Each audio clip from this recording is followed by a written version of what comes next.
prior to Unite coming to ASUN, did they approach that both? Would anyone from Unite like to yield that? Yes, sorry, I feel fine. How do you do that?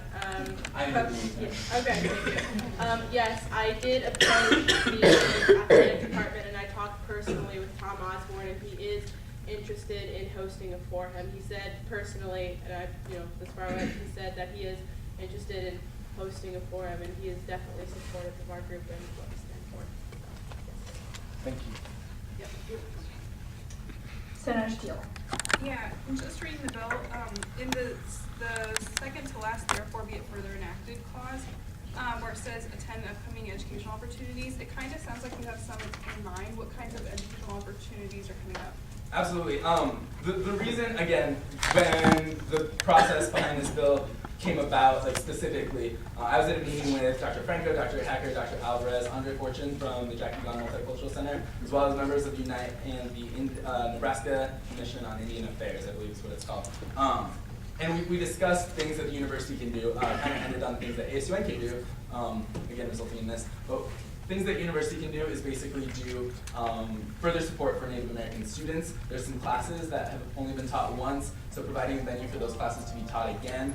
In addition to that, hosting upcoming forums, educational forums, focusing on Native American issues. There was some talk also about broadening it to more cultural competency as well. Again, those are all kind of, the reason why it's a little vague there is that they're still in the works with the UNL administration, and so it's tough to talk about the specifics of it, but the idea behind it is supported within this bill. Senator Boring.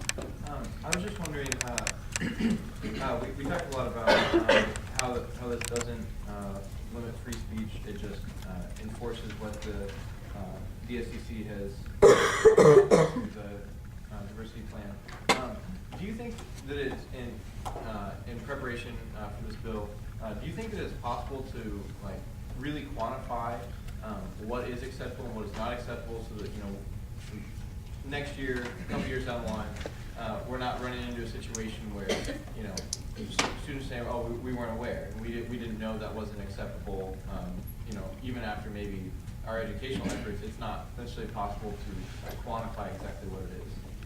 Absolutely. Again, working with Husker Athletics, setting up specifics on not only providing them with sorts of what if statements on what would be culturally competent. We've also discussed at the meeting how to communicate with that with students. One of those would be potentially broadcasting that over the big screen in the stadium during the game and talking about in the future, Native American headdresses are not allowed, and also communicating with the student body otherwise through administration. Those were things that were discussed. Again, that's going to be largely, the specifics on that are going to be after we work with Husker Athletics, because it's tough to hold them accountable for things that we, are going to be talking about. So it's tough to set them a specific standard, because we don't know exactly what they can do with that. Follow.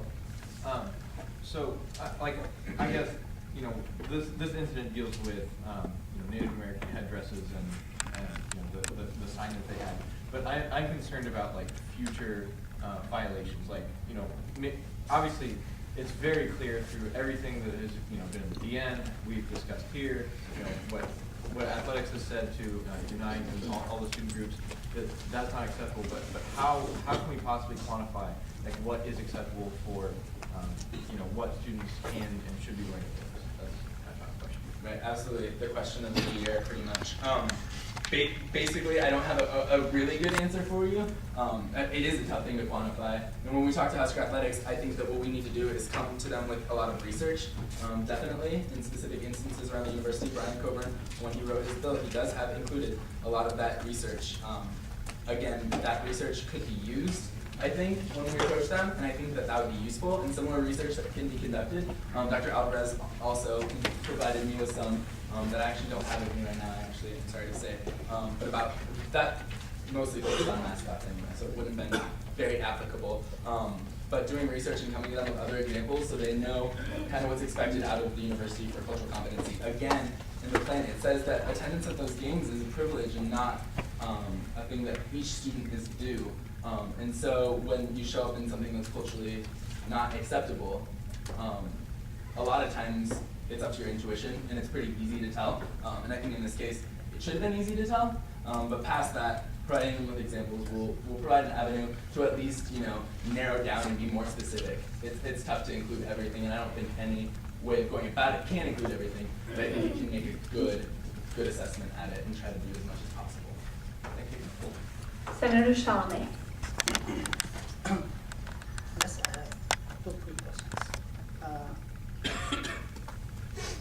What happened was in November 2019. Why we are seeing those Senate bills like now?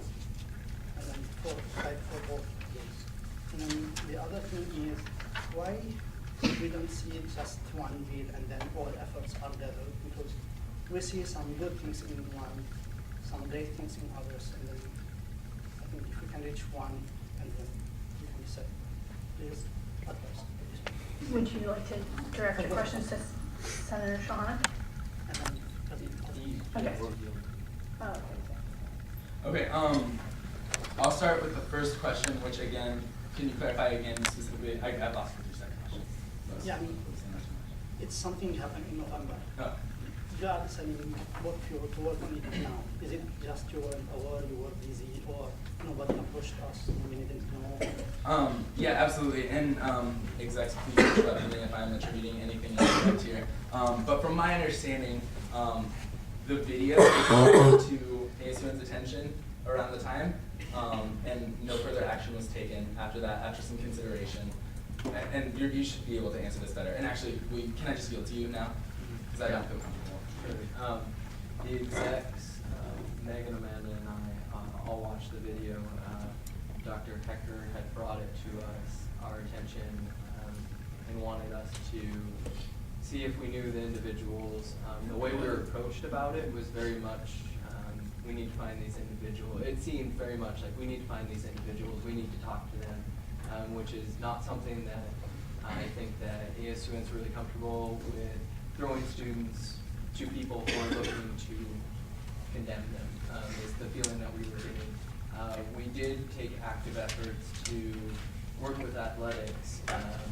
That did not work. I think that's what you, I think, see the DN alluding to, however incorrectly, is that we did know about it, we did try to take action, but nothing happened, and I think that that's the great thing about why we're here today, is now something's finally going to happen. So I think I take a lot of blame personally for making sure that something didn't happen right away, but I think that hopefully we can move beyond that. And I'd like to continue to. I also take blame on behalf of the Diversity Strategic Development Committee. Being the chair, I should have pursued action on it. I guess I had read about it and kind of had inferred that there wasn't much that we could do, and that was very short-sighted of me. Again, we were approached by Unite, and I really want to commend them for doing that. Unfortunately, it shouldn't have been the case, and I take a lot of blame for that as well. Moving into your second question, which again, could you clarify, just so I can? Oh, it's the two different bills, correct? Yes. Okay. In executive committee, the path to this bill was very, very roundabout. After the meeting, I drafted a really quick and dirty resolution, basically, effectively condemning the act. And that was kind of a thing that I got from the meeting. I never really wanted to condemn. I condemned the act. I was trying not to condemn the students. Definitely came across the wrong way. We decided as an exec that wasn't the proper way to go. So in consequent weeks, I think almost 4 weeks probably, right? Yeah, we've been debating this a long time. Then I kept on bringing back revisions, and then there's a lot of dissent within the executive committee on whether or not we can and should, as an ASUN body, acknowledge the event. Again, and this is actually something I didn't mention earlier, it was decided to pass this bill that we're discussing now, the one that is sponsored by me, through by exec, and I believe the vote was 8-6, if I remember correctly. And the exec, so obviously very heated. After that, that was two weeks ago, and then last week it was brought to my attention that Internal Vice President Coburn had authored another bill, the one that you're seeing before us, that Megan, or President Collins, was planning on submitting through government. So. Senator Post. Just a couple of questions. So just, if you can split up in a sentence for each one of these, that'd be great. If not, that's fine.